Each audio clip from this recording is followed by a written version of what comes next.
Welcome to PixelTunes Radio, a podcast where we have fun talking about video games and video game music. I'm Mike. And I'm Ed. And we're here to talk about Metroid. This is our Metroid episode number 28. Well, it's not our 28th Metroid episode. I mean, that I would be okay with, but... God, 28 Metroid episodes? Yeah. That's way too much Samus for me. That is, sorry. You can never have enough Samus, my friend. So today we have a special guest. Our good friend Todd has come back to join us for talking about Metroid. Todd, why don't you say hello? Hey guys, thanks for having me back yet again. Congratulations on your 1-year anniversary, PixelTunes Radio. Well, thank you very much. Thank you. Seems like only a year ago I was sitting in Mike's cramped little apartment recording what was it, the third episode? Yeah, it's true. Professing my love for Xanadu. Xanadu. To your, 4 listeners, I think, at the time? Yeah, probably. Yeah. Now look And at the then 3 of them empire were you've us. built. You've got like tens of listeners, I right? know. It's insane. It's so great. Can't go to the grocery store without being asked for I'm autographs. just saying. Sheesh. All the soccer moms are wanting my autograph. Absolutely, man. I love it when you play Nintendo games on the podcast. Is that your... That's my soccer mom It's your soccer mom impersonation? Yeah, It's pretty my good. impromptu one. Yeah. I haven't had time to rehearse, Yeah. so, It's like your Samus soccer mom impersonation. Yes. Yeah. If Samus was a soccer mom. Hi, I'm gonna kill all your Metroids. You play that Nintendo song for me? We lost all our female listener. Yeah. We're gonna just Not have to go for listeners. We're just gonna have to offend the regular old gamers now. Yeah. I think we're down to that. Yeah. So Metroid is a game that is very well loved. I know it is one of my favorite series, probably in my top 3, I would definitely say. Yeah, it's up there for me too. I've been playing it since the original NES version. True I that. played pretty much every iteration of the game. Yeah.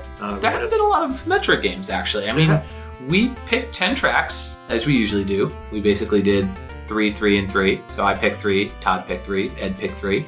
And then we chose the last one, which was going to be tying in with the next upcoming episode of Dude, You Haven't Played This Game. We'll talk more about that in a little bit. I gotta say, I actually had a little bit of trouble picking music for this, even though I was only picking 3. Yeah. Ed was taking care of the earlier games, the NES and SNES, and he asked us to take care of the later Metroid Prime and whatever series. Right. But a lot of the music for each of those games is exactly the same in each iteration of the Metroid Prime 1, Metroid Prime 2, True. Metroid Prime 3 has a lot of the same exact songs, maybe changed a little bit, but it's like, okay, I want to pick something from Metroid Prime 1. Okay, I got a track. Metroid Prime 2. All right, well, where's the different music in this one? So it almost was challenging. Not that any music is bad, but There were some tracks that repeated that were the same the same song, but they would do like a different style or version Yeah, of like it. a slight remix of it. Yeah, like the Space Pirates theme from Prime 1 is completely different from the Space Pirates theme in Pirate 2 in Prime 2.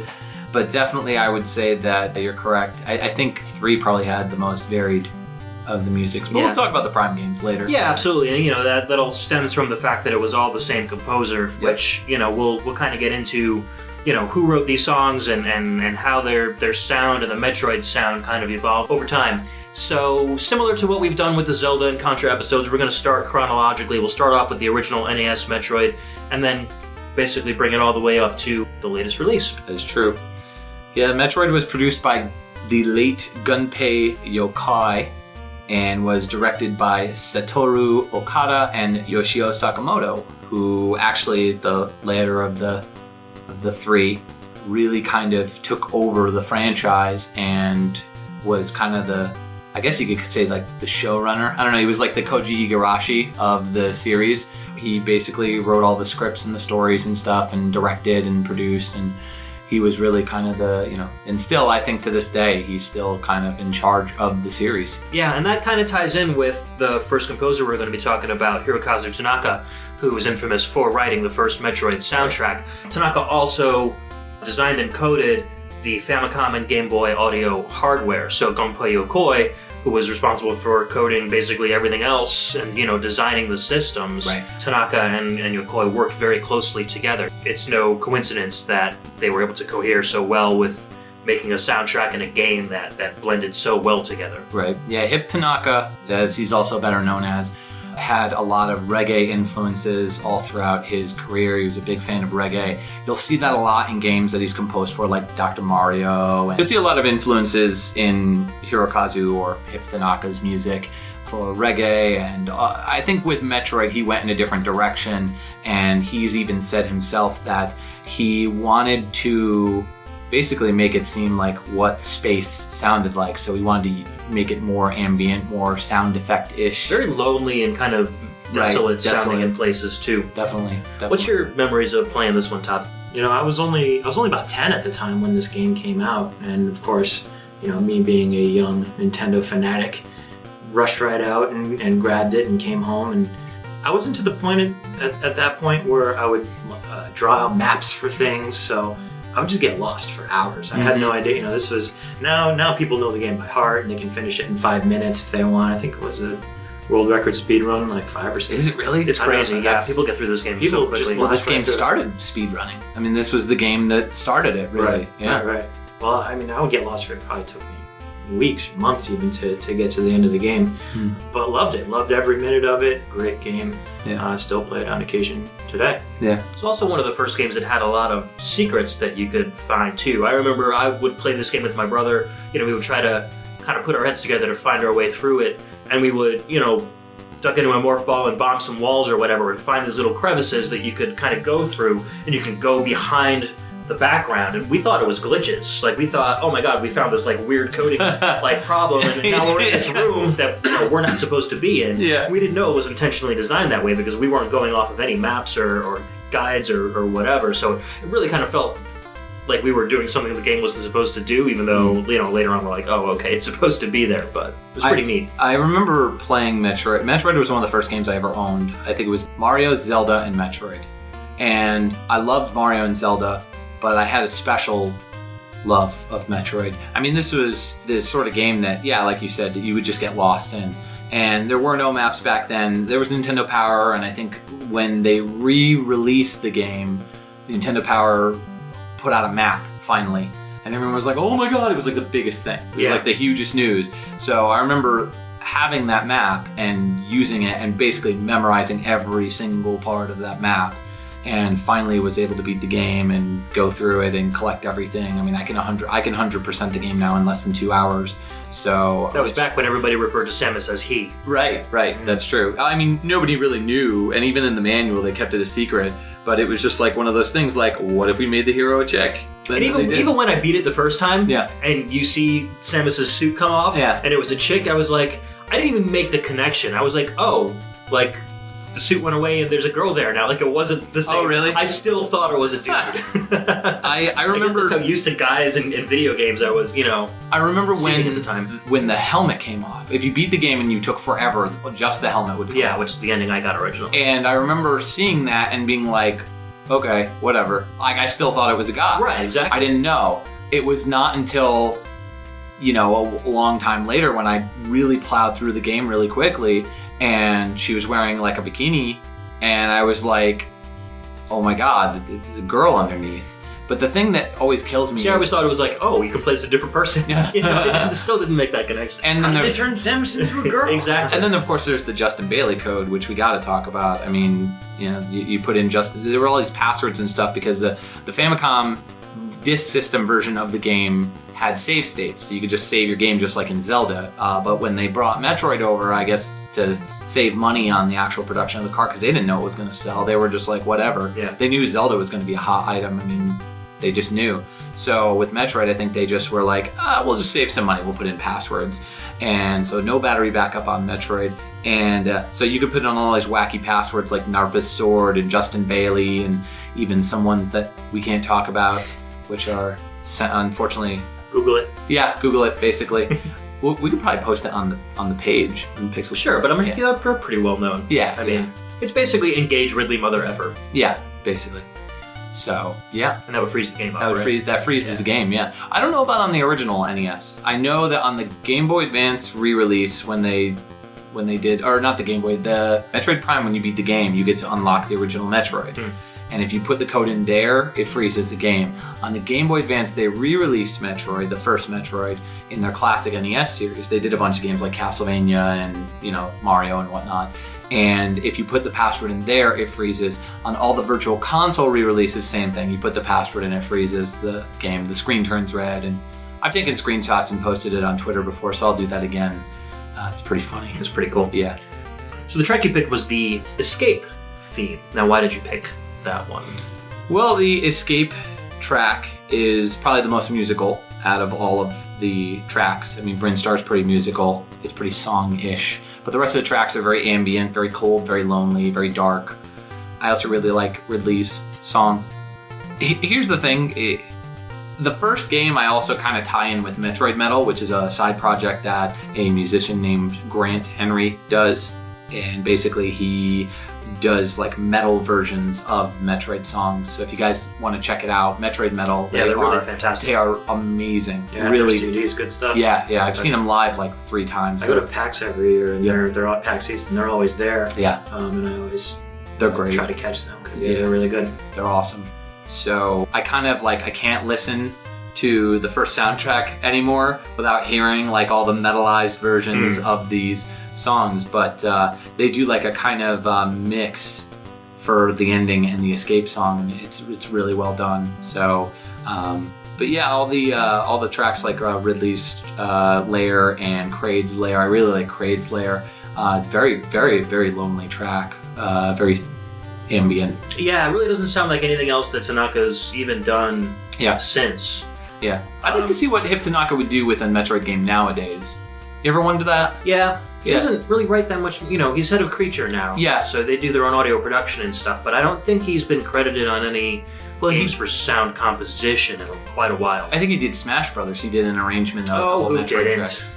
But I think he did a couple arrangements of some Metroid tracks on Smash Brothers Wii U. Yeah, the last game he was credited for actually doing music was the Game Boy Camera cartridge in 1998. Oh, really? And then he did a few arrangements for Smash Brothers Brawl, and then a few arrangements for the new one, right? Yeah, Smash Brothers for 3DS and U. Yep. So Wii U.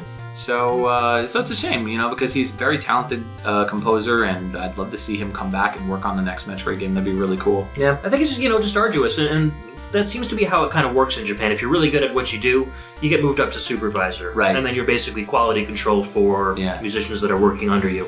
Like Koji Kondo too, same kind of deal. Yeah. But it is nice that there are projects like Smash Brothers out there that can give the opportunity to, veteran composers that aren't really working on songs anymore to kind of take stuff and make it their own. Yeah. So I think we pretty much covered everything we need to cover. Yeah. Why don't we get into the music? This is Metroid NES. And the song is Escape Theme.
Oh yeah! Hey kitty cats and puppy dogs, it's time for everyone's favorite reality TV show, Dates with Gaming Icons. Tonight we have a guy named Ted, who's about to go out with one of the smartest, sexiest heroines this side of the Galactic Federation, Samus Aran. Let's take a little listen, shall we? Wow, Samus, I didn't know what the inside of a space pirate looks like until now. That's really fascinating. Excuse me, waiter, can you give me a to-go box, please? I don't want to look at food ever again. Yep, that's what they look like. Sorry, I probably shouldn't be talking so much. I never get to talk about cool stuff I get to destroy on planet Zebes. Tell me, you're from Earth. What do you do for a living? I sell and repair vacuums. You'd think that would be a clean job, but no. There are some pretty disgusting things to be seen on the innards of vacuums. Let me tell you. Yeah, so do you have any ambitions or goals? Joining the Galactic Federation anytime soon? Well, since I don't even know what that was until today, no. Well, this was fun. See ya. Wait, you're leaving? Yeah, sorry, I'm one of the most powerful bounty hunters in space. I can't be seen out with a guy who just wants to be a vacuum salesman his whole life. I got missions to conquer, evil space pirates to blow up. I hope you understand. Dinner's on me, though. Listen, I may just be a vacuum seller and fixer, but daggone it, I've got heart. Aw, you're sweet, but I need a man who can sit on my level, who can listen to me talk about baby Metroids and doesn't get awkward when I go into morph ball mode when I get busy. That guy ain't you. Good night. Wait, I didn't even get to see you without your helmet. Samus! Darn, another one bites the dust. Well, there's always the Justin Bailey code in my bottle of lotion. Oh yeah! Too bad for Ted. Right, kitty cats and puppy dogs? That Samus has priorities, and dating scrubs ain't one of them. Tune in next time when Blaze Fielding heads out for a night on the town with some guy named Steve. This is the Love Master signing off for another episode of Dates with Gaming Icons. Yeah. All right, welcome back. That was Metroid 2: Return of Samus. Nobody? Samus? Return of Samus? Yeah, nobody watched the... You remember the Kool-Aid commercials from like the 90s when the Kool-Aid guy would bust out and be like, oh yeah. I remember those. Right. Well, they had a contest or commercial. We'll post it in the PixelTunes radio thing. They said, you could win Metroid 2: Return of Samus. That's awesome. Yeah. I just picture Samus with like antlers. Samus. Yeah. We need somebody to draw that for us. We need somebody to draw that. Just like a Zero Suit Samus, but looking all sexy, but she's got like giant antlers and like hooves for hands. We're getting into weird like internet nightmares, right? Yeah, nightmare porn. Is that Rule 34 right Yeah, that's Rule 34 right there. Exactly. This was composed by Ryoji Yoshitomi. This was the only game that he composed for the Metroid series. Right. As we get further on in the Metroid chronology, we'll see a lot of names popping up over and over again. So Yoshitomi started off originally in 1989 on Alleyway, did a lot of the very basic original Nintendo games like Alleyway for the Game Boy and Baseball and Golf, F1 Race, which had a really good soundtrack on the Game Boy. And then after Metroid 2, ended up working on Mario Paint, Mario Land 3, Wario Land. Mario Paint. Yep. Didn't Hip Tanaka work on Mario Paint? I believe so. He was one of them. Yeah, there were like 3 composers on Mario Paint. You know, 3 or 4. Now that I think about it, there's one track when you're picking music to listen to in the background. You probably know what track I'm thinking of, but it's a very like ambient, like spacey song. Yeah. It's got like crazy bass. Yeah. If you listen to that in your car, you will blow your speakers. I'm pretty sure that was a Tanaka track. You kind of pick them out. You can definitely pick that out. That was absolutely Tanaka. I've always found it interesting that, and sort of get off track a little bit, I've always found it interesting that Nintendo has always put the kind of care into the finishing touches of things that even are sort of inconsequential to playing games, like the Famicom Disk System theme music. It's like a great little jingle, but who cares? Like, why does it even have one? Right. It doesn't matter. Yeah. Just something to keep you occupied. The Wii U menu music, Game Boy Camera, like all of those have great little songs that, you know, that sound great and are memorable. Yeah. But why would you even put the time and the money into doing that when it doesn't matter? Yeah, I think Nintendo really hates to make people wait. And so a lot of these kind of applications and games out there, if they see that there's a loading time or something that you're going to be spending a lot of time on, they always make sure they put catchy music in there. Yeah. Because even for the new upcoming Mario Creator game, they said Koji Kondo's actually working on the music.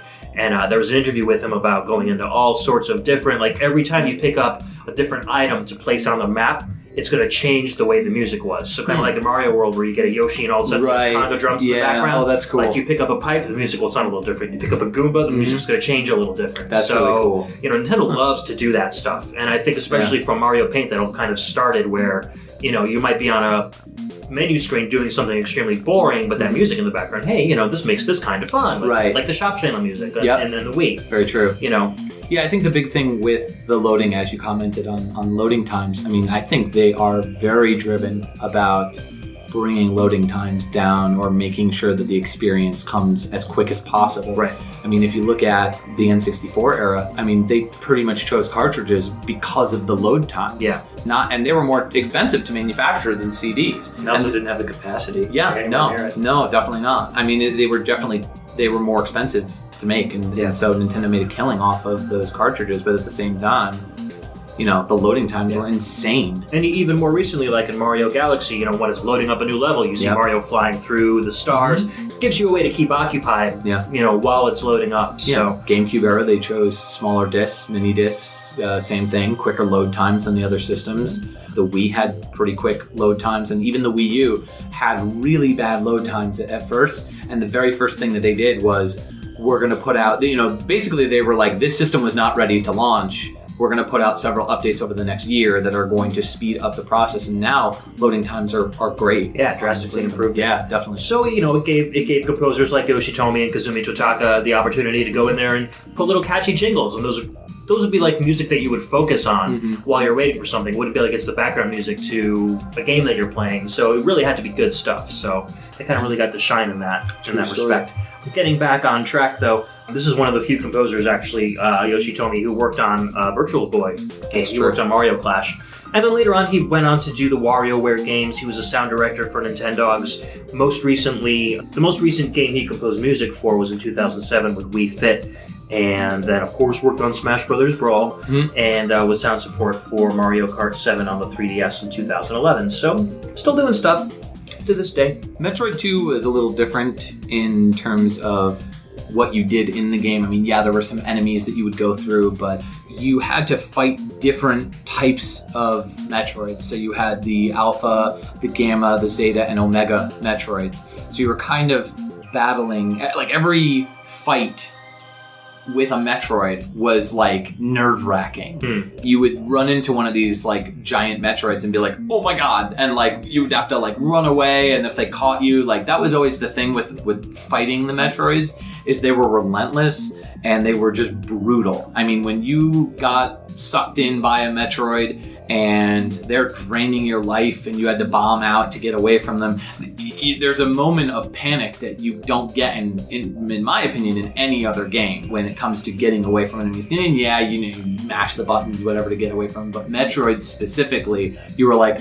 holy crap, these things are going to devour me. I seem to remember Samus being a little bigger on the screen. And because the Game Boy resolution was lower, it was like there's even less, it was even more claustrophobic feeling than Metroid. The original one felt more expansive, but Metroid 2 felt like you were kind of maneuvering your way through these caverns, and it wasn't as comfortable as it was in the original one. Yeah, no, I agree.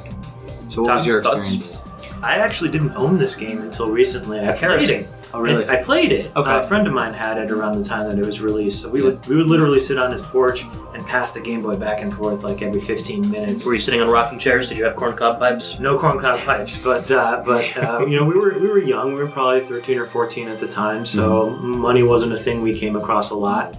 So he had this particular game, and we played it. He watching over my shoulder, me over him, while we were past the system back and forth, and just had a ton of fun with it. And the song is sort of the introduction. This is one of the first real songs that you hear outside of the menu music. This is when you first get into the world and you start exploring and figuring out where everything is and how you actually play this game. And it's always stuck with me as that sort of introduction to this game, and this is a great game. Yeah, great game. No, it is really good. I agree with you too on the claustrophobia feel. I think it's even worse in this because you can't see your environment. Samus is huge in this thing. I thought that it was amazing how clear and clean the sprites were. I mean, there wasn't a lot of blurring. They made her slow enough that the sprite wouldn't blur when she's walking around, moving around, but at the same time, she was very maneuverable. This also introduced a lot of new items like the spider ball. And as far as the story, basically the Galactic Federation deemed that Metroids are too dangerous to exist. So they were terrible at trying to get rid of the Metroids, so they were like, "Hey, Samus, go do that thing you do. Go to their home planet, which is SR388." That's why this song that we just listened to is called "Surface of SR388." Now, this game actually kind of sets up the future of the series because after you beat Metroid 2, essentially what happens is you save this baby Metroid, and that kind of goes into leads directly into our next game, which is Super Metroid. Now, Ed, I know you probably have the most exposure out of. I mean, I've beaten it a handful of times. Yeah, this is my favorite game. But this is your favorite, right? Yeah, absolutely. All right. And it was huge, absolutely gigantic. Oh, it was. They took advantage of every single Super Nintendo graphical trick they knew, in the book, between foggy backgrounds and weird, distorted shapes. This was a gorgeous game, too. Yeah, and sound-wise and visually, it's just fantastic. What was it? Ridley, I think. Yeah. With the huge mode 7, it would just come up. And that intro part. Really cool. Of the game. That intro part when you basically, you're going through the lab and, you find that the baby Metroid is gone, it's missing, and all the lab workers have been killed, and you're running around trying to find out what's going on, and then these space pirates show up, and Space Pirates. Yeah, it's pretty cool. I'm really disappointed the Space Pirates don't talk with an accent. Like, Arr! We're in space. Get into my Metroids. Give me that Metroid booty back. Arrgh. I'll give you 50 space doubloons for that Metroid there. I died so many times in that first sort of boss battle. Yeah. With Ridley. Just getting kind of used to that stuff. Getting used to the new controls and how that particular game felt. I died. I don't know how many times. But it's a hard game. I care to admit. It is. I think it's very hard. I mean, the whole game, you're going through, you get energy tanks, you get missile power-ups, you get all these new abilities like the speed boost, and I think this game was the defining moment of the series because you had a map, you had the ability to really know where you were going, what you were doing, what your plans were, like what places you hadn't gone to and where you needed to get to. Yeah, this was the first time that the game really sort of gave you hints as to what you're supposed to do next. Right, right. You should go over here now. I'm not telling you exactly where over here, but this is the direction you should head. I was just going to say, if Metroid 2 set up the direction for the series storyline, Super Metroid set up the gameplay for the series. Because every game afterwards took a lot from Super Metroid. Whether it was 3D or 2D, they all borrowed from this game. Yeah. And speaking of recurring themes, this was Kenji Yamamoto's first game in the Metroid series as a composer, and he's gone on to do many more Metroid games, but we'll get into that later. But originally he started off doing Mike Tyson's Punch-Out! With Yukio Kinuoka and Akito Nakasuka. Great game, great soundtrack. Great soundtrack. And one of the most memorable Nintendo soundtracks out there as well. He also did Punch-Out! He also did Punch-Out! Yes, I believe the music was similar to Mike Tyson's Punch-Out! In Punch-Out! Well, Punch-Out! Is Mike Tyson's Punch-Out! I know that. I'm just saying with you. All right, guys.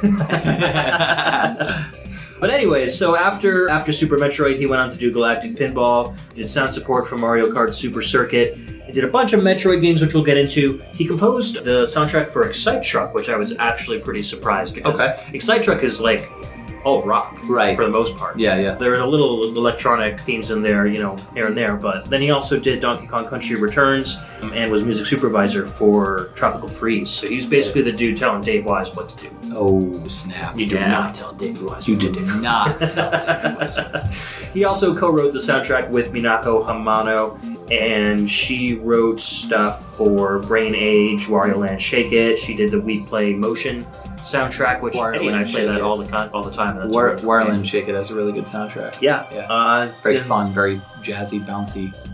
All those Wario games too. They have little jingles. Awesome soundtracks. Yeah. So, she's basically just mostly Nintendo stuff. So this track is called Brinstar Overgrown with Vegetation, and I think it's my favorite track that we're playing on this podcast. It just kind of fades in with this cool jungle beat, and there's these huge orchestra hits and like the slap bass with the digga-digga-dun-dun. Yeah, exactly. Yeah. And it feels kind of very bombastic. Yeah, and it almost reminds me of a lot of the stuff from Perfect Dark. Yeah, honestly, no, it's got that's that true. kind of feel to it where it's kind of sneaky, but it's also kind of action at the same time. Yeah, that is true. Yeah, everything about this game and this soundtrack just really. Nintendo nailed it with this one. Mm-hmm. Nailed it. When you picked this track, I thought you had picked, because I don't know the actual names of the tracks individually, so when you picked this track, I thought it actually was the monster that you faced, the plant monster, that first big boss that you face off in the game, and I was like, this is a very non-Ed track. Oh, yeah. Well, Is it actually, very, like, before we get further, Todd actually originally picked this song. Oh, okay. But I was like, I wanted to pick from Super Metroid, and when I listened to this one, I was like, oh yeah, this is the one I was going to pick. So this is sort of a Todd pick, sort of an Ed So it's a pick. Todd Ed combo. It's a Ted. Is my secret fourth track. It's a Ted sandwich. It's a Ted pick. Ted sandwich pick? Yeah. I don't even want to know. Oh. Anywho, so let's right. get on with this music. This is Brinstar Overgrown with Vegetation from Kenji Yamamoto and Minako Hamano from Super Metroid. Enjoy.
Welcome back to PixelTunes Radio. That was Metroid Fusion, the first Game Boy Advance title in the Metroid series, technically. Yeah. The first released one. Right. Well, this was technically the first Metroid game since Super Metroid, because I believe this came out either on the same day or just before Metroid Prime did.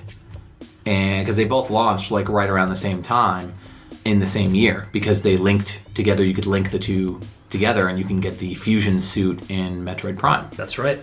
But yeah, so Nintendo took a huge break from releasing any Metroid games. There were rumors that they were working on an N64 game for a while, but nothing ever surfaced. Then they came out with the Space World 2000 demo, which was a huge, like, I don't know, my spirits were lifted when I saw that. I mean, when I saw The Legend of Zelda and when I saw Metroid and Mario 128 and all those games that they released the demos for, and I was just like, oh my god, these look amazing. And never saw the light of day. Yeah. Well, I mean, Metroid did, but the demo itself. Kind of, yeah. Sort of, yeah. And we'll get to that in a little bit when we talk about Metroid Prime. But for, Metroid Fusion, this game took the series, I would say, in a more linear direction. Basically, Samus gets infected by this parasite called the X, and she is basically not going to live, or she doesn't think that they don't think that she'll make it. Ends up making it. They had to, which I always thought was really confusing about the plot as far as like Samus's suit, because there's a lot of technobabble behind it as far as like if the suit is something that she just puts on or if it's something that's ingrained in her actual internal being. So it kind of changes her internal, like what she, I don't know. Like her wiring almost. Yeah. Well, I mean, she's changed so much throughout the games. I mean, when you compare Metroid when she takes the suit off to Super Metroid when she takes the suit off, and even Metroid 2, she looks different in every game. But with Metroid Fusion, I think that's when they really kind of developed a look for her. This very like blonde bombshell type of sexy heroine sort of thing. So I always was wondering, I was like, well, does that mean she's disfigured under the suit now? Because they made it seem like she was all gunked up under there. Yeah. You know? Like, I always just assumed that the suit was just something she put on, not something that was ingrained in her physical being. And so they kind of made it seem like that was not the case. But anyways, so her power suit changes dramatically. She's thinner, sleeker, faster, I would say. It's kind of like a precursor to the Zero suit in a way. Would you say? Yeah, I guess it's on the path towards becoming practically naked. Yeah. Practically naked. She's wearing a blue cat suit. I mean, yeah, that's pretty much practically naked. What she's wearing. Just take the colors away and it's naked. Yeah, basically. What about you, Todd? Have you played Metroid Fusion? I have played it. Yeah. I didn't play it when it was originally released, though. Oh, really? I picked it up secondhand years later and played it on the Game Boy Advance GameCube adapter. Right. So I don't have that nostalgic, like, I bought it the day it came out and I played it through and I had spent hours or whatever on it. I totally bought it the day it came out. I just remember playing it, and it's a great game, a great addition to the series. I remember being really creeped out because this is the first game where you're actively being hunted. That's true.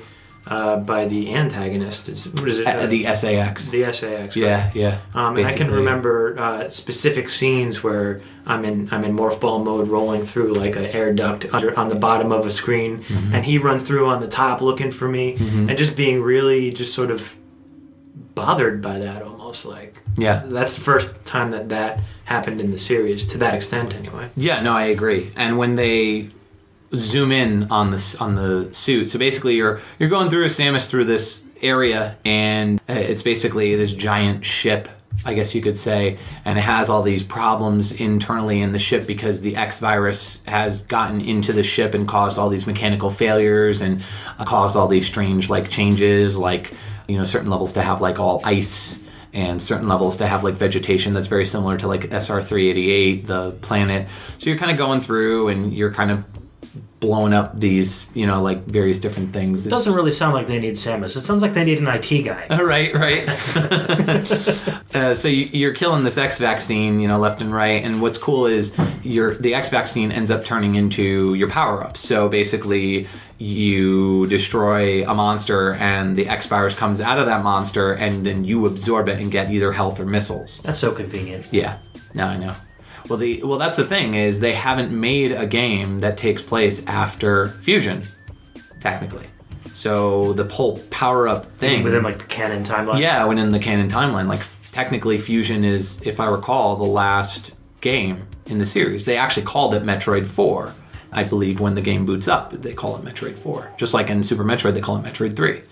So with Metroid Fusion, you're being hunted by this. Basically, the whole X virus basically takes over and clones the identity of whoever it attacks. And so it cloned Samus's power suit, and Samus's power suit is basically walking around with this dead inside spirit. And so there's this one moment where you're going through the game and they zoom in on this, power suit wearing monster, and they zoom into the eyes, and it's just like a green, gelatinous, dead inside, hollow shell of a Samus. Sounds delicious. I honestly thought that it was a female. I thought that they just were like, oh, it's a female monster. Because, I mean, the eyes were very, like, rounded, very, like, I don't know, like a female monster version of Samus. Internally, like, inside the power suit. That's what I always thought. But you end up at the end of the game where the power suit actually helps you destroy. I don't even remember what the end monster is, but it's a really cool game. Like the whole game playing through, it's really cool. The music is different than the other games in the series. Like I think Super Metroid was very bombastic sounding in a lot of ways. It was also still very ambient, very similar to the first game. Yeah. And Samus, Return of Samus. But Metroid Fusion kind of, most of the music, I don't know, like it's not bad, it's not great. Yeah, this track, Sector 1 SRX, really reminds me of like a Metal Gear Solid song or something from like Ninja 5.0 or something like that. This is just lots of kind of ambient, very slow, chill, sweeping synths. This was the second Metroid game to be worked on by Minako Hamano. She did the sound design for it. And then Akira Fujiwara took care of most of the composition. And he didn't do very many games at all. He's only credited for Tetris DS, Super Princess Peach, and Metroid Fusion. So I know Super Princess Peach had a really good soundtrack. Yeah, it did. And a very different soundtrack. Well, very than Metroid bouncy, Fusion. very happy. Yeah, exactly. Mario-ish. So, and then Tetris DS was kind of a more Euro techno, like all those Tetris games kind of had more of a dance feel to it. Like a dance remix version of NES tracks. Yeah, more or less. A lot of them were NES so, tracks. it shows that he does have some musical talent. He can operate in multiple genres, but I don't know anything that he's done besides those 3 portable Nintendo games. Yeah. Very interesting. Yeah. So that's Metroid Fusion. So I guess we'll go ahead and talk about our next track, which is from Metroid Prime. Yep. This track that we're going to play is the Parasite Queen Battle. I really like this track. It's great. It really brings it back to the more Super Metroid, Nintendo sounding, original Metroid type of ambient style, where there's just a wall of noise, and it really fits with this battle. So this game was developed by Retro Studios. Basically, Nintendo took a chance and checked out this developer Retro, and Retro has basically become the new Rare in a lot of people's opinions. So Rare Studios obviously got sold to Microsoft, and Retro Studios took over and makes like really fantastic second-party games for Nintendo. They're mostly known for the Metroid Prime trilogy, which we'll obviously be talking about for the next couple minutes, I'd say. Yeah. So now you haven't played Metroid Prime, right? I haven't gotten through it. I mean, I played enough to form an opinion that I wasn't a big fan of it.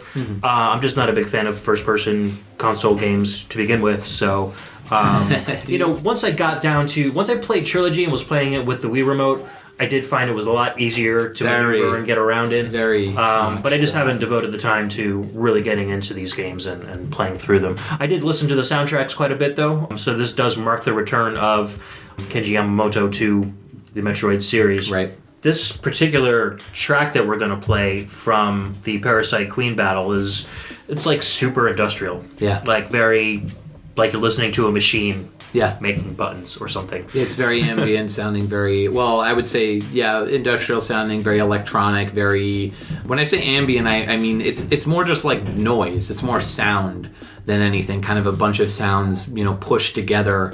It's almost as if they just started playing a bunch of random notes and they were just like, put it on like a repeater or a some sort of like a sequencer.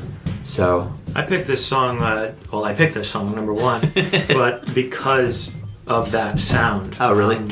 When going through the soundtracks, when I pick songs for the podcasts, I always try to find that one that sort of stands out from the rest. I mean, there's always the memorable ones, the ones that people know, and we've played a couple of those, but I always try to look for that one that just has that certain something. Right. And for me, that's this one in the Metroid Prime soundtrack. Ed and I are giant Nine Inch Nails fans, and this has a very Trent Reznor industrial, like 19. I was going to say it sounds like Reptile. Like the beginning sounds just like Reptile. Reptile being my personal favorite song of Nine Inch Nails catalog. This has that feel to it, and so this really sticks out to me as one of the best tracks on the Metroid Prime soundtrack. Yeah, no, I got to agree. Kenji Yamamoto and Kouichi Kyuuma worked on this soundtrack, as we were saying before, but you'll actually want to know that Tommy Tallarico worked on not just the music, well, I believe he started working on the music, but he actually started majorly working on the sound effects for Metroid Prime, and his studio went uncredited.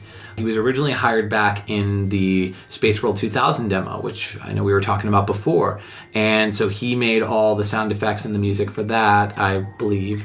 And then basically was working on Prime, and most of a large chunk of the sound effects that were used in the Prime trilogy were from Tommy Tallarico. When I met Tommy Tallarico, I had known that, after reading his website and reading a couple articles online about how Tommy Tallarico was uncredited. So when I met Tommy Tallarico at Video Games Live, I had known that he had done the work for Metroid Prime, and so I thought it'd be funny to bring it and have him sign it. So he drew a little speech bubble right next to Samus, right next to her mouth, and put "Where's my credit?" or "Where's Tommy's credit?" or whatever. So I thought that was pretty funny. But yeah, so that's kind of a fun little fact that Tommy Tallarico Studios did the sound groundwork for the whole trilogy, basically, even like Metroid Pinball too.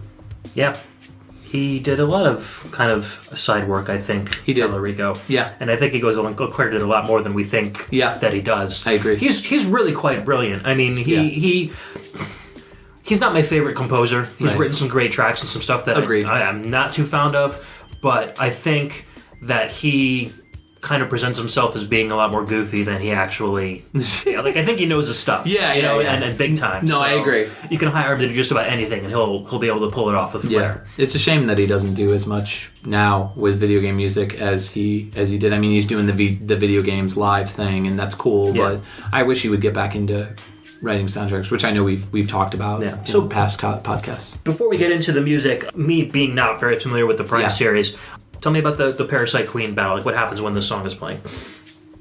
Do you want to take this? No. Basically, okay, so the game starts off. This is one of the first... Already the whole, storyline for the game. No, I know. But this is the first big battle, if I recall. You're on this brigade or ship or something, and you're going through, and you end up battling this giant Parasite Queen, this giant, monster. And she's in this weird tube type thing, and so the whole game is first person, as we said before. When the game came out, it was labeled as a first person adventure to differentiate itself from Halo, because Nintendo was very anti-shooter, and they were like, let's make a first person adventure. So that was always that was one of the things I was going to buy the game anyways, Metroid, but I am not a first person shooter. Oh, really? fan. Okay. The last first person shooter I seriously played was Quake. Okay. And I basically stopped at that point. But the Metroid Prime series, I mean, arguably are a first-person shooter. Not arguably, they pretty much are. Yeah. But I played through every single one and loved them. Yeah, I mean, they have a different feel than shooters. Shooters, I think, have a quicker pace. This game you kind of had to take your time with, especially with the GameCube controller. Whereas the Wii version, I think you can speed along a lot quicker because it's just so much more fluid and so much more intuitive. But with the GameCube, it was very rigid. It was very stiff. And I've talked to a lot of people about that recently because the Metroid Prime trilogy just came out on the Wii U where you could download it. Yeah, so anyways, getting back to the Parasite Queen battle, you're basically this giant parasite monster is in this giant tube, and as this music is playing, you're kind of dodging the shots that she's shooting at you from these empty holes, and you've got to shoot in to these empty broken parts of her shield to be able to get into her and to attack her. And when you defeat her, you basically, it's kind of like a mini version of Metroid, because you have to escape from this ship or whatever, and then you end up getting knocked out and you lose your space, certain like abilities. And that's kind of the whole Symphony of the Night thing. Yeah, basically you get knocked out and you well, Symphony of the Night's different because, you know, Alucard just basically shows up and Death is like, what up? Let me get this. Let me gank this stuff. Boom.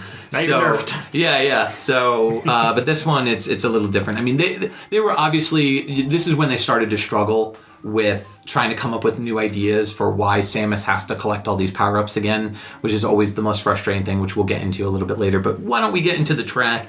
Metroid Prime, this is Todd's pick, Parasite Queen Battle. From Kenji Yamamoto and Kouichi Kyuuma.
Man, that power suit Samus wears is so cool.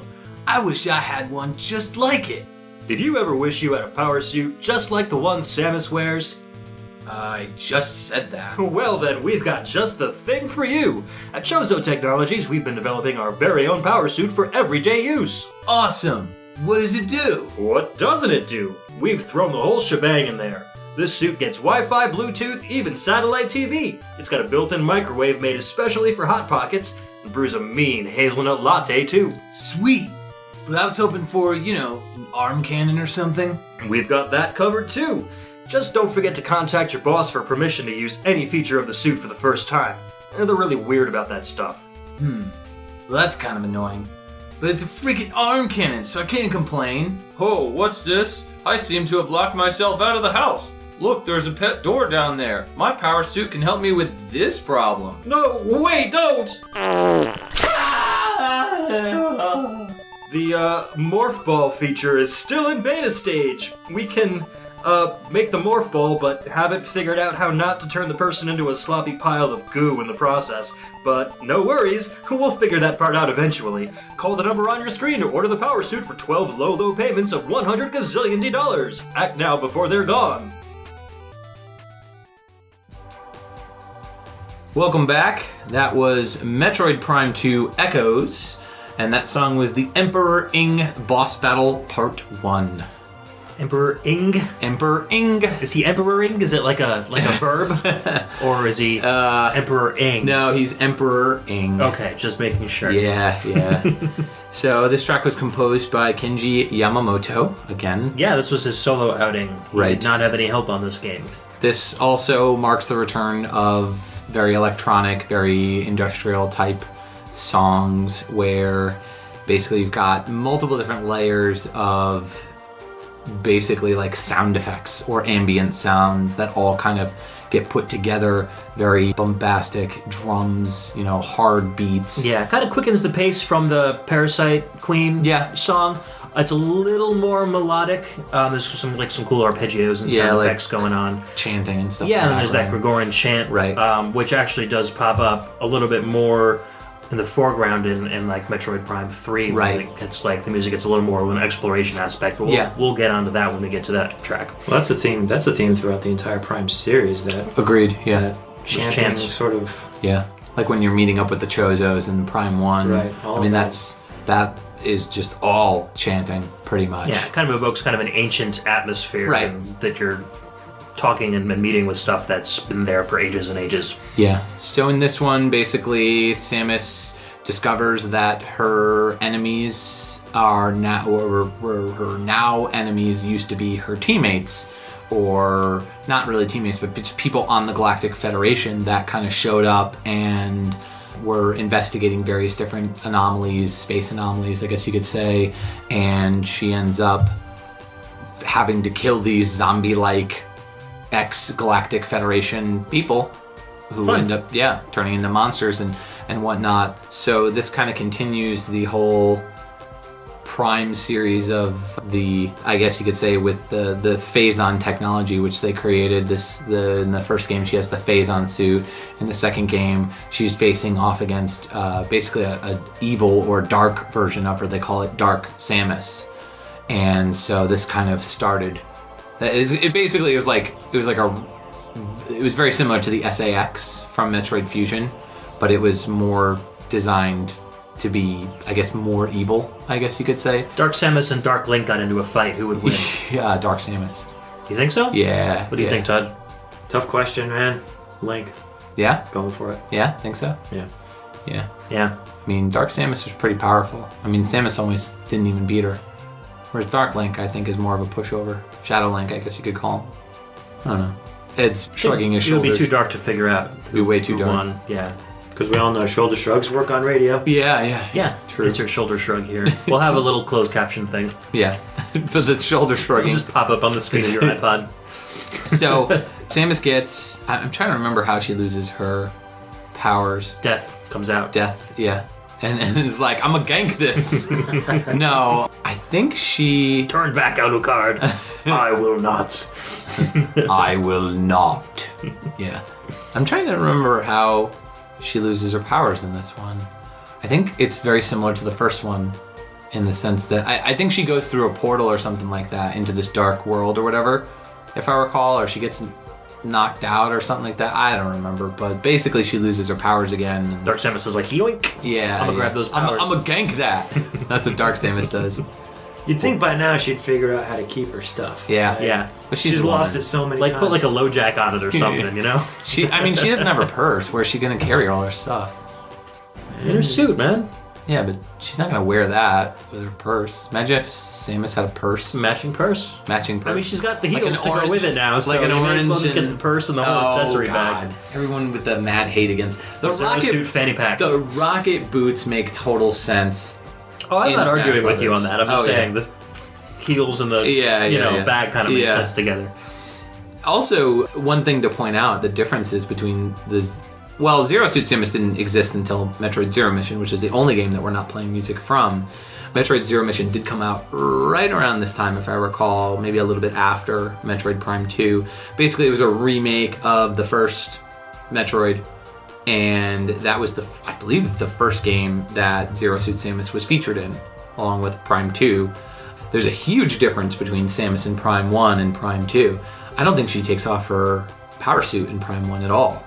Whereas the game in past versions rewarded you with a sexy Samus, she would be in like a onesie or some sort of like a not like pajamas With like little snaps yeah on the yeah back. with where you unbutton them, see your butt cheeks. Like a little Metroid with a bottle of the bib. Yeah. No, not with the feety pajamas. Not that kind of onesie. Like a onesie, like a bikini. Not a bikini, but like a leotard. A one-piece Or like a one-piece leotard or bathing bathing suit. Right. So, and then I think she was wearing a bikini in the first one. Also, you could have her wearing a bikini. Or Super Metroid, she was wearing like this, I don't know, Footloose, or not Footloose, Flashdance. Fancy-free. Like a Flashdance sort of outfit. She had like the leg warmers and the one piece, and she pulled the string and the water came down, and Yes. yeah, that happened, right? Your encyclopedic knowledge of Of- scantily clad Samus moments is impressive. It's impressive, yeah. I try. Gotta Burned into his memory. guys gotta be yeah. No, Samus is always one of my favorite female game characters, and not just because she's hot, but also because she's super strong and powerful, and She was also one of the first. I mean, Yeah. that was Nintendo's big. That- Going back to the original, right. They kept it secret. Even the name Samus is gender ambiguous. True.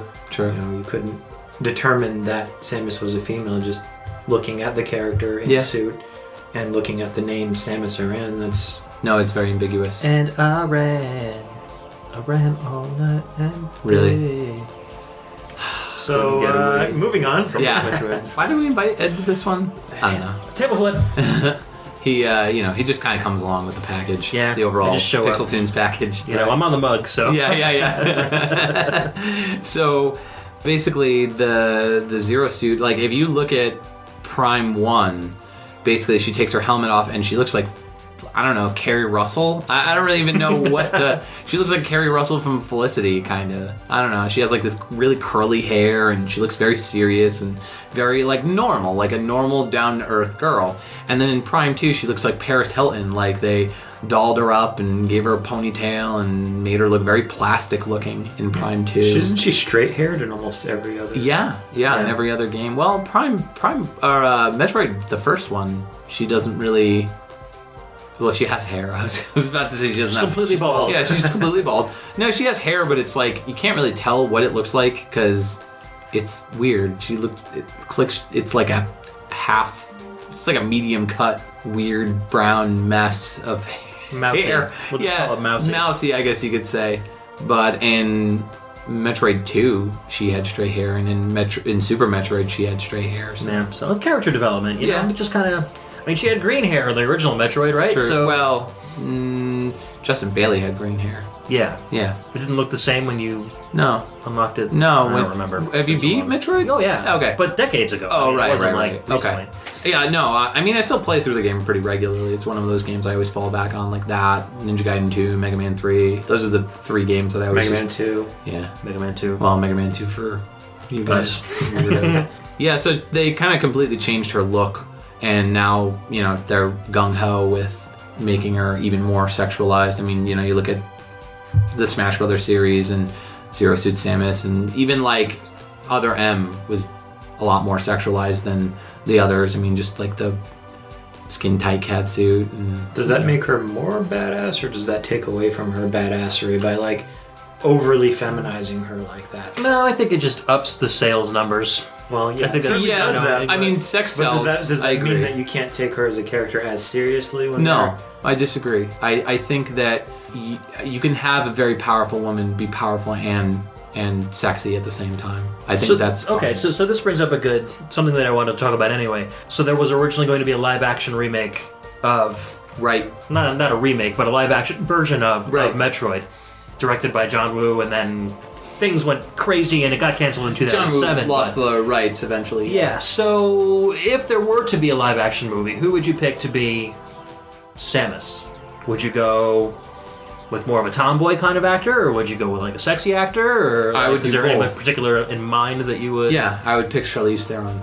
Yeah. I think Charlize Theron would And be she was perfect. Because she was Aeon Flux. Yeah. In Aeon Flux, she did a really good job there. and she could easily have been like Samus Aran in Prometheus. Yeah. Too, like Yeah. if she were like a little bit older and like That makes sense, at the end of her 'cause career kind of deal. The Metroid games were very clearly based on the Aliens movie franchise. yeah. So that does make sense. But What yeah, about you, Todd? Charlize Theron, I think would be perfect for the role. She's a wonderful actress. She's sexy. She can definitely hold her own in like combat type situations. So I think Charlize Theron.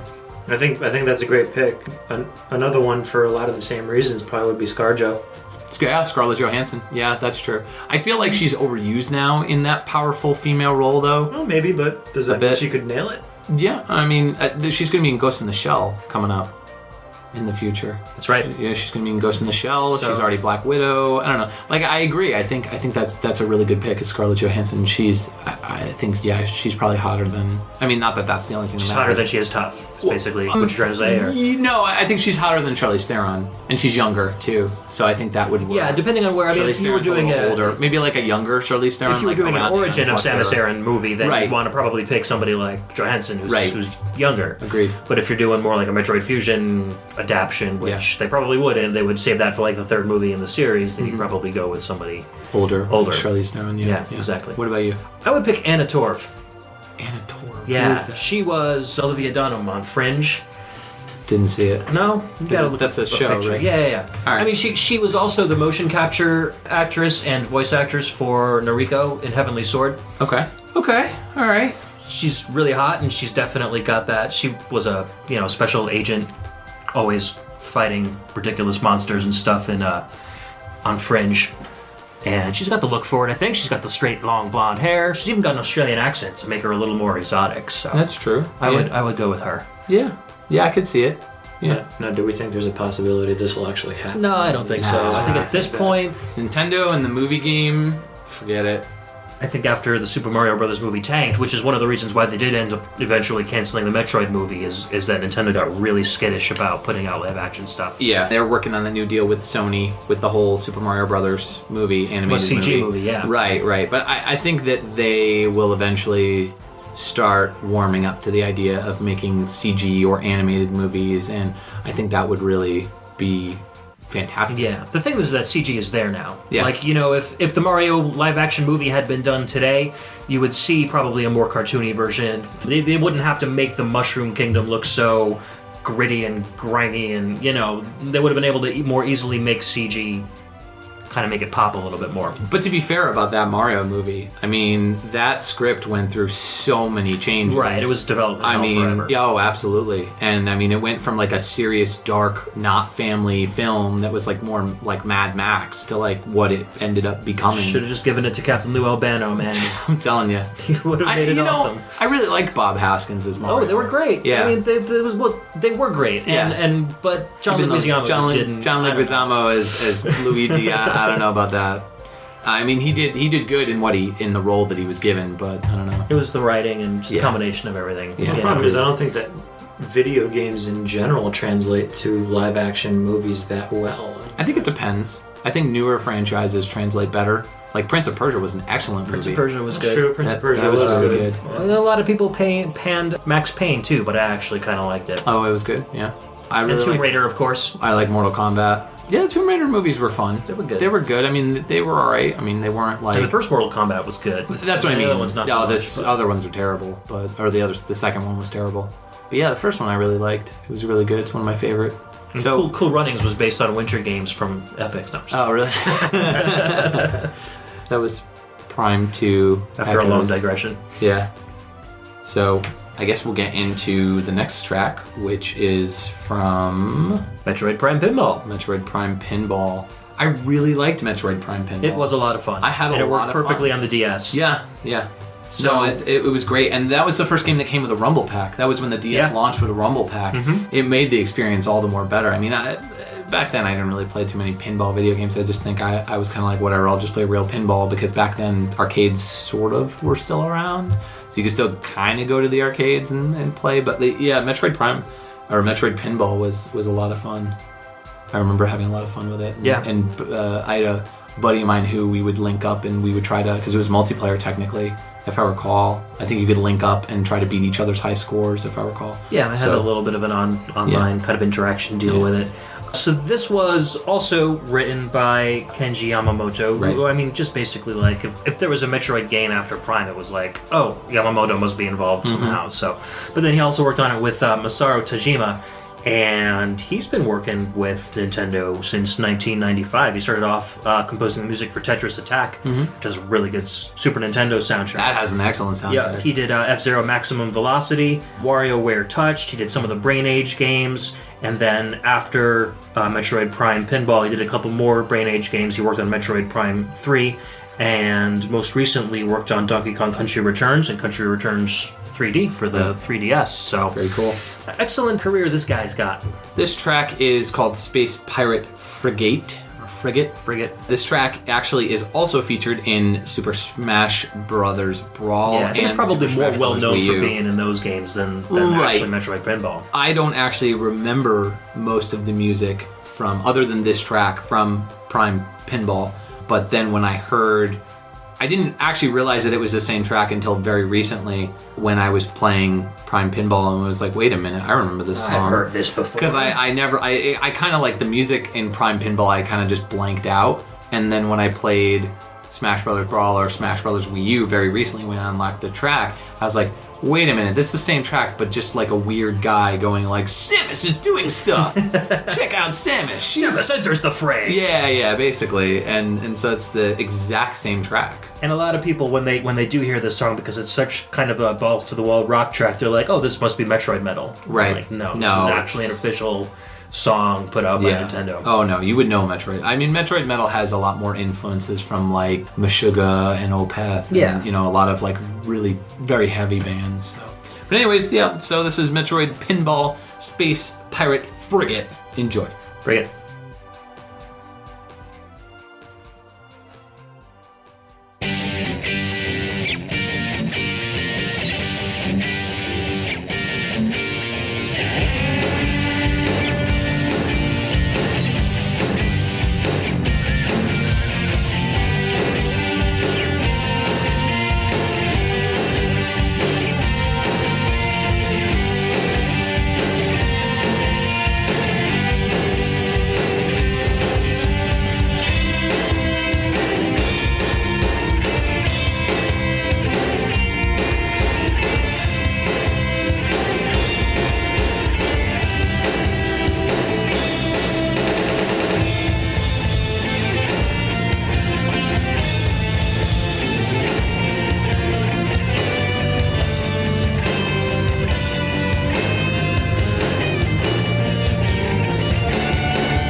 Welcome back. That was Metroid Prime Hunters on the Nintendo DS.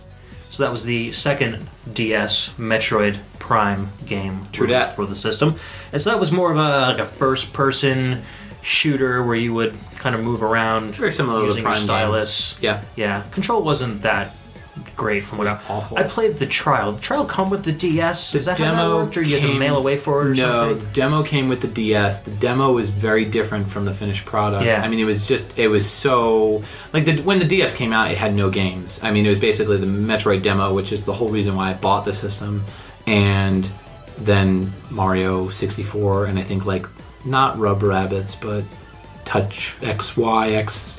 Yeah. Remember that game? Sprung or whatever. Yeah, that game. Sprung. Yeah, there's a couple of really they were really awful. Asphalt. Remember that one? Yep. Very poor launch lineup. Very awful launch lineup. Yeah, I would say the 3DS had a much better launch lineup than the original DS. Yeah. Yeah, I hated this game when it came out. I was the controls ruined it for me. I agree. Yeah. The whole using the stylus as the view finding, Right. Just did Awful. Yeah, it was an experiment, and it didn't work, so thank goodness that we don't have to deal with controls like that anymore after that game came out, so... Well, luckily, if you get it on the 3DS, they map the movement to the analog, which is phenomenal. Oh, good. So you can play the game a lot easier with the analog. You're able to move around. It's a lot more, I guess you could say, user-friendly, I guess.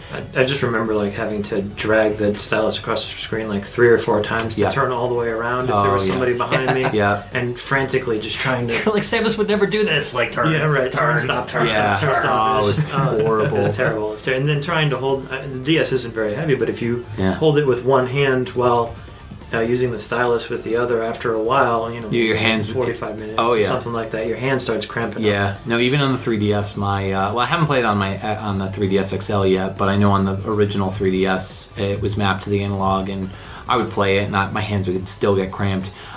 It was interesting. You would go through these areas or whatever, and even in story mode, it was basically you would face off against one of the many bounty hunters that they featured in this game. This was kind of a precursor to Metroid Prime 3, where they had other bounty hunters in the Metroid lore that you would have to face off against, and they had different abilities and features, and some of them also had Morph Ball-esque features, which was really cool. So that element of the development of additional bounty hunters was something that I think the Retro Studios team took advantage of in Prime 3. This is another one of my picks, and one of the reasons that I picked it, when I'm looking for tracks to pick, I try to I'm always looking for something that resonates with me for some reason, and that sort of whooshing, scratching noise that happens in this particular track sounds a lot like, I don't know if any of you listeners have ever seen Blue Man Group. Yeah. But Blue Man Group had or has, I don't know if they still do it, I'm sure they do, but a traveling rock band show that they do, and one of the songs that they do, they take these sort of long, I guess PVC maybe, or whatever, poles, and they swing them back and forth, and it makes a very similar whooshing, sort of scratching noise from what you hear in this track. And that, my wife and I went, and my now wife, but at the time girlfriend, went and saw that several times while they were touring more regularly. So that sort of harkens back to that time and our relationship and all that. So that's cool. That's one of the reasons that I picked this track. It has a very Middle Eastern vibe when we were listening to the track. The synths almost sound like sitars. Yeah, like a sitar almost. Yeah, it's really cool. I mean, it's different for the series. It's definitely a change, but it's a good change. I mean, all the Metroid games have had amazing soundtracks, in my opinion. So, and this was a first-party title. It was developed by Nintendo Software Technology. That's right. Okay, but it was kind of a partnership between, looks like, Japanese and English. Well, the designers were all NST American and European. Right. NST is a Seattle-based, if I recall. They're based out of Redmond or Seattle, like that whole area. Because That would make sense. Nintendo owns like a bunch of second parties that are all American-based, like Next Level Games, for example. And it kind of makes sense because this isn't really the Japanese sort of style. It doesn't feel like a Japanese game, yeah. No, I agree. And it was also composed by Lawrence Schwelder and James Phillipson. There you go. Lawrence Schwelder, who is actually a professor of music at DigiPen. Oh, so he's one of like the farm colleges for Nintendo, for basically up-and-coming game designers. That's true. So he's had a pretty storied history. He started off in 1990 with Crystallis, and he, I guess, really got his footing when he did I Have No Mouth and I Must Scream, which was one of the first CD-ROM games to come out, I think, for like the PC Engine and PC and stuff way back in the day. Oh man, that game sounds so familiar. Wasn't that? It was a book originally. Yeah, it was a book stories. based on what's his name? Wrote it. Really controversial author. Harlan Ellison? Harlan Ellison. That's him. Yeah. I actually just read that book recently. Oh, really? After having never read it. Is it good? It did not age well. Oh, really? I mean, you can if you read it when it was current and you liked it then, you can have a sort of a nostalgic respect for it. But reading it for the first time now, it talked about computers around the time computers were first starting to sort of show up on the scene, so like in the 1960s. So people didn't really understand how computers worked so well, and so the jargon is way, way off. Did they like put the word mainframe in like everywhere? Oh, yeah. That's everywhere. Yeah. Well, the main villain is called Master Computer. Oh my god. It's all one word. So it's basically like Tron. Like Tron meets like every 90s. Yeah, or kind of like 80s hacker movies. Yeah, like 80s got hacker everything movies. wrong. Like War games or something, it just didn't. No, it's not Master Computer, it's AM. Yeah. All I know is that all those like 90s Master shows. Computer, I think, is Tron, isn't it? Is it? Master Computer is Tron? I'm forgetting. Oh, yeah, maybe. Allied Master Computer is AM, so that's Allied Master what it Computer. stands So for. it's kind of both. Okay. So way off. Anyways, track so here. Way off topic. Back to video games. Getting back onto Lawrence Schwelder, after I Have No Mouth and I Must Scream, he started working more for Nintendo. He did Ridge Racer 64, Pokemon Puzzle League. He did the sound composition for Bionic Commando Elite Forces on the Game Boy, which has a really good soundtrack. That does have a good sound. Huge amount of like PCM samples in that one, which makes it really hard to make a good sound rip from, unfortunately, because I really wanted that one. But then he did Ridge Racer DS, so a lot of like electronic, techno-style songs. His latest was sound support for Rhythm Heaven DS. So a lot of music-based games and stuff like that. And then James Phillipson, his co-composer on Metroid Prime Hunters, also worked with him on I Have No Mouth and I Must Scream. Did Wave Race Blue Storm, 1080 Avalanche, worked with him on Ridge Racer DS, and then his most recent were audio design for Mario vs. Donkey Kong, Minis March Again, and the Mini Land Mayhem sequel. Right, yeah, NST did both of those games. Yeah, NST, they're weird. Like, they do all these, like, Nintendo games that Nintendo's just, like, kind of like, what are we going to do? We need to come out with something. And they're just like, all right, just give it to NST. Yeah. They'll come up with something. Kind of like take original concepts and apply the Mario characters or the Nintendo characters to them. Yeah, I mean, all their games are really good. They are not Japanese games. Like, they don't feel or play like Japanese games, but they're still fantastic. A lot of fun. So I guess that'll take us into Prime 3, Corruption. So I think Ed and I have the least amount of experience with this game. I've played very little of it. I bought it when it came out at launch and just didn't have the time to play it, sit down and really play through it. And then Prime Trilogy eventually came out on the Wii and I was like, ooh, gimme. So, and then I was like, oh, I'll just play through Prime 1, Prime 2, and Prime 3 all at once. And then it was like one of those things where you're like, I'm gonna sit down, I'm gonna watch all 3 Back to the Future movies. And you sit down and you watch the first part of part 1, and then you just fall asleep on the couch with chips in your mouth, Real life gets in the way. Yeah, basically. Sleep. Has a nasty habit of doing that now that we're older. I know, right? But I just don't have the time. Well, this was a day one purchase for me, of course, and this is going against what a lot of the internet seems to think about the Prime series, but my personal favorite Prime game. And that was mostly due to the control scheme. Okay. In Prime 1 and 2, being on the GameCube, you use the analog stick. And for me, that had to look around and to aim and whatnot. And for me, that had the same kind of a problem as the Prime Hunters issue. Agreed. Where you just sort of turn at a set pace. So to whip around and look behind you was very difficult. Although I think am I wrong, in Prime 2 Echoes, was there a button that you could use to just spin 180 degrees? Or No, you're thinking of Resident Evil. You're thinking of Resident Evil. Something else. But so that just sort of added on to the problems with aiming and looking around quickly. But with Corruption, you used the Wiimote as your aiming device, and that helped you your aim be a lot more precise, and you could look around a lot faster, and it just helped the overall control of the game for me. So that really got me going with playing Metroid Prime 3, and I loved it. I played it beginning to end, just played it constantly. I found all the little bits and pieces, and just kept going with it. I'll talk a little bit about this, so I'll sort of gloss over it because I know we're getting hung up on time, but you mentioned the other bounty hunters, and that sort of continues into Prime 3, where you all sort of converge. Where the space pirates are. This, of course, is the culmination of the Prime overall arcing storyline. Right. This is a lot more cinematic. A lot more cinematic. Yeah, like you've got actual like real voice acting throughout the entire game. Right. Where you have like soldiers coming up to you and being like, Samus, we need you to go do this and do that or whatever, you know. Right. And up until this point, Metroid has largely been sort of a visual narration, not a lot of words, not a lot of voice acting. Samus gets infected by this sort of virus that gives her the ability to use her energy tanks to become invincible, one, and increase her damage potential, two, for about 30 seconds. They called it phase on. That's right, yeah. And while she was in that mode, she couldn't be hurt, and she could just like really destroy things with her attacks. But then that, of course, gets corrupted, and it gets more complicated as you go through the game more. It was an interesting take on sort of powering up Samus a little bit more.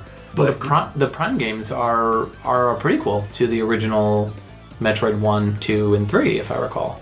Aren't they? Because the Prime 3 talks a lot, if I recall, a lot about Mother Brain and the kind of creation of this entity who ends up becoming Mother Brain. Isn't that right? Perhaps. I'm not sure. I'm not sure where these games fall on the timeline. Yeah, I'm almost positive that Metroid Prime, Prime 2, and Prime 3 are all considered. I think that's why they were called Prime, because they are the original. They are the original, timeline-wise, they are the original trilogy, and Prime 3 kind of ends. I mean, I haven't beaten it. I know you've beaten it. Isn't there some kind of like giant brain type system, computer system that ends up kind of trying to kill you? Who is a mother of something? Right. A brain that is a mother. No, I'm just. Possibly has like a African American woman's voice. Well, it certainly would make sense in the series. That's a brain. Oh, the brain. But great game, and that. So now getting back, now that the trilogy was released on the Wii U and they adapted that back to Primes 1 and 2. Yeah. You can play Prime 1 and 2 with a much better, in my opinion, control scheme, and it makes it a lot. I agree. I think Prime 1 and 2 play way better with the Wii controls. I think that's the ultimate best way for them to be played. Prime 1 and Prime 2 were very robotic feeling. The controls were very robotic. So, according to the official chronology, it's the original Nintendo game, or the remake Zero Mission. Right. Metroid Prime 1, then Metroid Prime Hunters, then Metroid Prime 2 and 3, then Metroid 2, The Return of Samus, then Super Metroid. So the second to last game in the chronology was Metroid Other M, and then the final one was Fusion, like you had said. But anyways, so this track is Brio main theme. Now Brio is one of the planets, right? Yeah, that you travel to. Yeah, one of the main. I think it's among the first areas that you go to. Okay. And so, again, similar to the Metroid 2 track that I picked, this is one of the sort of introductory tracks that you hear. Right. And this if memory serves, which don't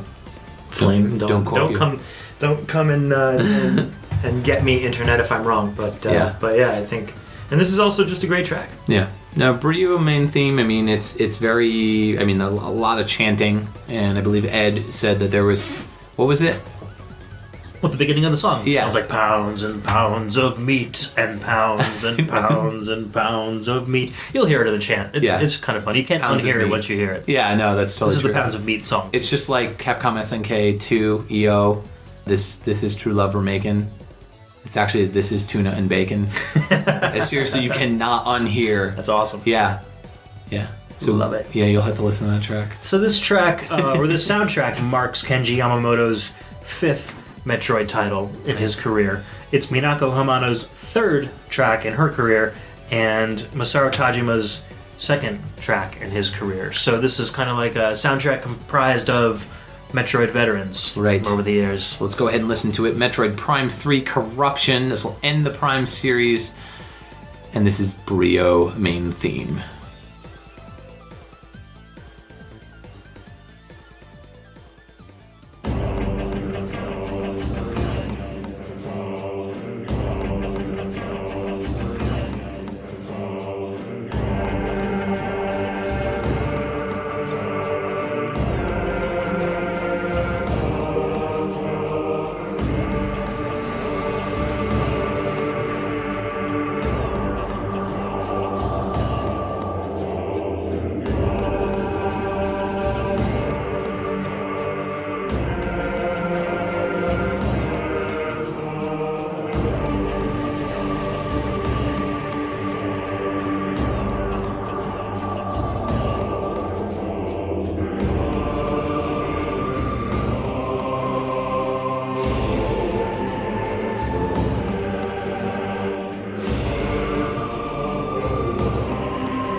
All right, welcome back. That was our final track of the podcast, Metroid Other M. The track is supposedly called Avalanche. I don't actually think it's really called Avalanche.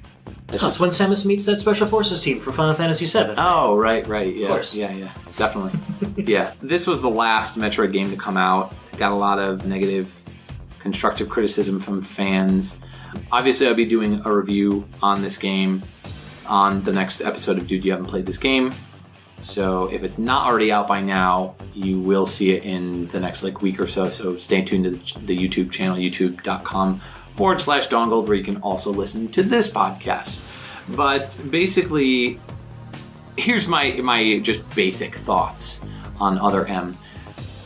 The game was handed off to Team Ninja from Tecmo.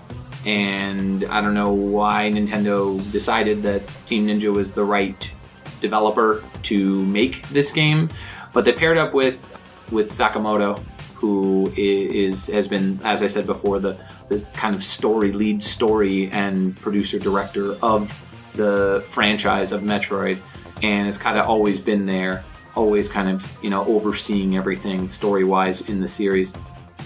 And with Other M, they basically did a direct continuation of Metroid Fusion involving this character, Adam Malkovich, who is sort of like a father figure to Samus.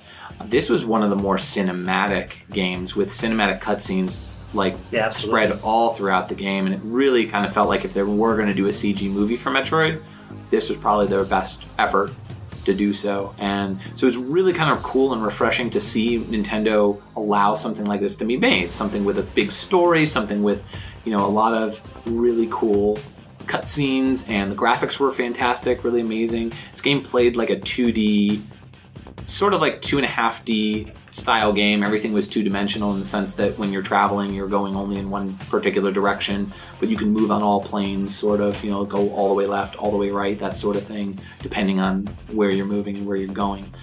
The big thing that a lot of people have a problem with is that Samus is basically taking orders or is being very subservient to this Adam Malkovich character, who was basically her prior captain, her commanding officer. And so she kind of gets lost in this previous Baby Metroid thing that happened with the Baby Metroid, where this Baby Metroid has saved her life multiple times. Metroid Fusion, they use the Baby Metroid to create a vaccine for the X virus so she doesn't die and it saves her life. Also, the Baby Metroid in Super Metroid saves her life from being destroyed by Mother Brain in Super Metroid. And so there's a lot of love for this Baby Metroid on Samus's end, and she kind of becomes enraptured Plus, with it's this. just so cute. Yeah. It's a little baby Metroid. Baby Metroid. Aww. And so she kind of becomes obsessed with this Baby Metroid. The whole game has this very motherly feel to it, story-wise, where she's very protective of this Baby Metroid and talking about it constantly. And so a lot of people have a lot of issues with not only the fact that Samus has these major freak-out sessions where she's freaking out because she's seen Ridley after she hasn't seen Ridley. She thought he was dead, blah, blah, blah. You didn't see this side of Samus, this emotional side of Samus, because the games were so old school, so retro. I mean, Super Metroid, regular Metroid, on the NES. It's just a person going on doing a thing. Well, Samus has always been... I'm going to complete it. Right, and that's the thing. Samus has always been this character that has been very, driven to the point where she's just basically hey, I'm super, badass awesome, and everybody thinks that I'm this super tough, ice queen that can destroy everything. And that's actually not the case. A lot of the part of the reason for that is we never got the mangas that Japan got, which very in great detail go over Samus's past history, Ridley killing her parents, all the stuff with the space pirates, and just this her dislike for broccoli. Yeah, her dislike for broccoli, exactly. So basically, we never got that. So I think a lot of fans, and Todd, I mean, I know you're a fan of the series. I know Ed really hasn't played beyond certain games, but I kind of, we were talking about this but on the break, but do you think that based on that exposure, if you had read the mangas and if you had that knowledge of how deeply emotional and faceted this character is, do you think that you would change your mind about Other M? Or is there some other reason as to why you don't like Other M? My mother always said, if you don't have anything nice to say, don't say anything at all. No, it's not just the story that I didn't like about Other M. Yes, the story, and I of course have not read all of the lore behind that Japan got, so I don't know all of this, the history of Samus and you know how she came to be who she is now and all that. Yeah. So maybe that would change something. I don't know. Have you read it all? I've skimmed through the mangas. I haven't read all of them just because there's actually there's a lot of mangas that have come out. The ones I was paying attention to specifically for this review were the ones that went into detail about Samus's childhood.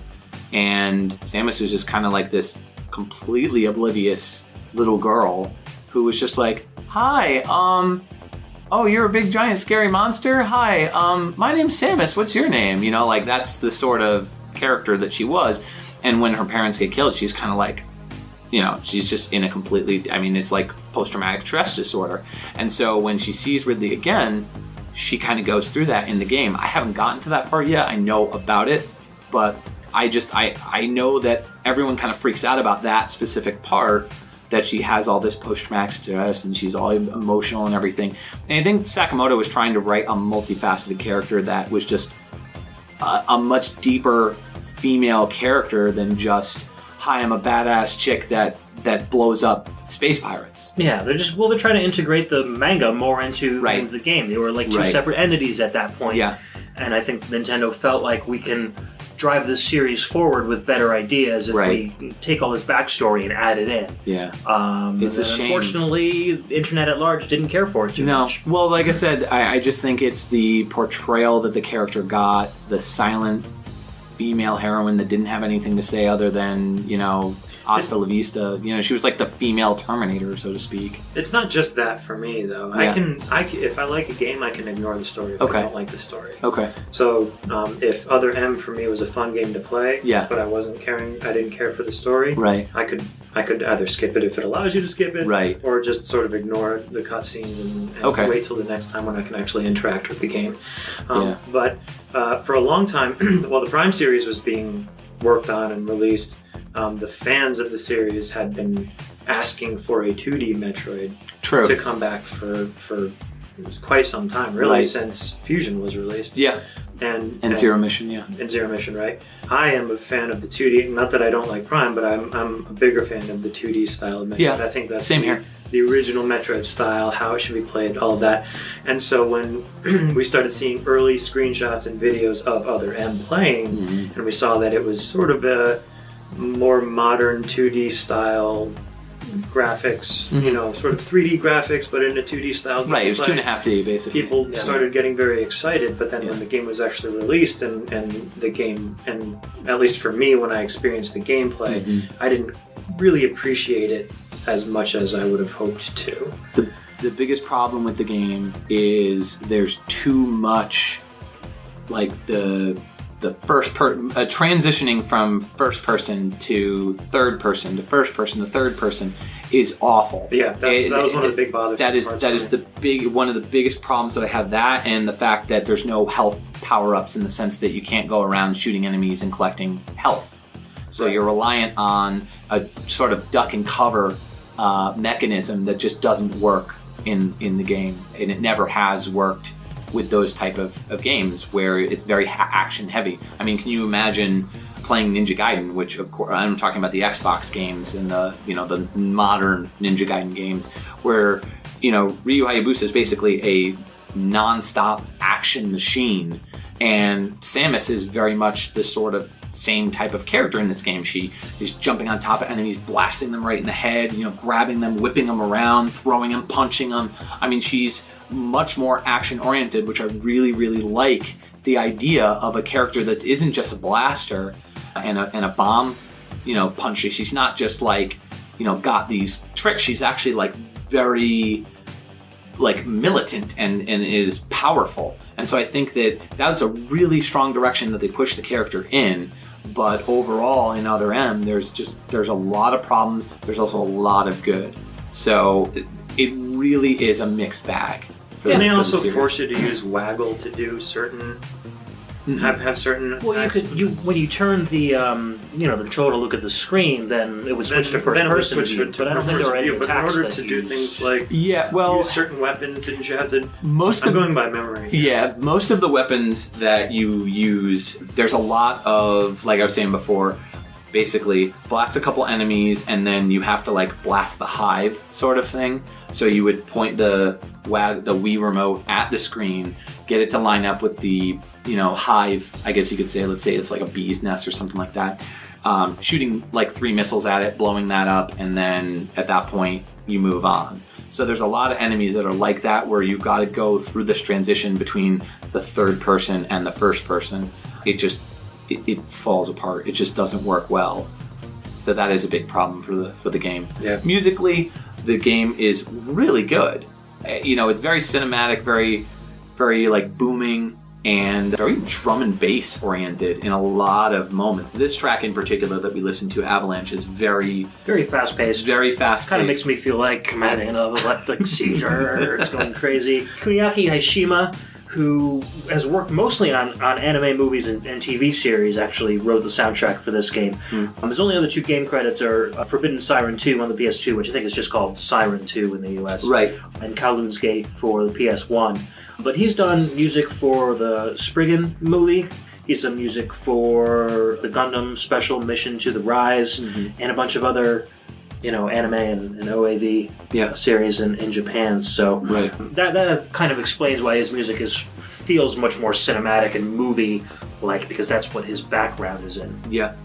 And I mean, like, there were a lot of really cool renditions of traditional Metroid tracks, like the opening track in Super Metroid, when that kind of like creeping, crawling, like do-do-do-do-do-do-do-do-do-do-do-do, that song. There's really cool renditions of that. There's cool renditions of like original Metroid tracks. Like, it's just the amount of discovery that you have to go through in the game. It just isn't there, unfortunately. And so like when you get a missile power up, you're just like, whatever, because you only get 1 missile instead of getting like 5 or pew pew. Yeah, I mean, the missiles recharge. You can recharge the missiles. You can recharge your health, but only when you're in the red. So it's just, I don't know. Like I said, I haven't finished playing it, so I can't give you a full formulated opinion, but well, I look forward to the next episode of Dude, You Haven't Played This Game. Yes, it'll be very controversial, but really fun. Awesome. Well, that wraps up our Metroid series. Yeah. I don't know, man. I'm feeling like I gotta go and play this whole series now. Maybe I'll give it a try. Give it a whirl. Yeah. Jump on Samus's back. I'm gonna have like a different perspective on it. Like a little Nemo thing, where you're like riding Samus like an animal. feeding her candy. Yes, little candy tosser. Popping candy into Samus's mouth. Little Samus tosser? Like wrapper and all. Little Metroid tosser. Little Metroid tosser. Just throw little baby Metroid. Yeah. And she's just like, the baby. The baby. Oh boy. So, thank you, Todd, for joining us once again. I'm glad you could talk about Metroid when I could not. Thanks for having me once again, guys. I'll be looking forward to my next appearance. I'm assuming here. Yeah. Yeah, I think we'll do an all Barbie episode next time you're on. I'm in. I'm totally in. That's my favorite. Actually, that's Barbie and Mary Kate and Barbie's Horse Adventures. So you can, as always, listen to this podcast on pixeltunesradio.com, and you can also check us out on our social media, facebook.com/pixeltunesradio. We also have a wonderful group that you can join, which is different from the page.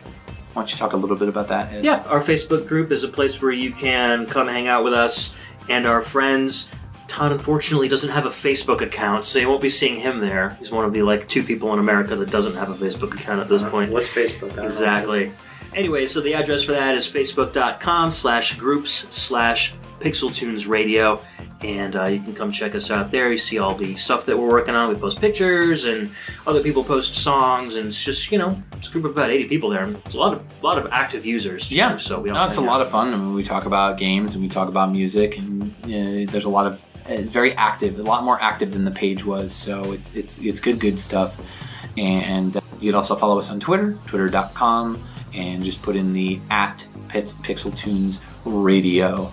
You also check us out on Instagram as well, though really you're not posting that much on Instagram, right? Now and again I'll post on Yeah. Instagram, but it's not my preferred social media Right. outlet. Yeah, we prefer Facebook, so Facebook and Twitter. So that's going to do it. This is not Samus Aran signing off. This is not Adam Malkovich signing off. That's Baby Metroid over This here. Baby Metroid over here. See you in 2 weeks, kids. Bye-bye!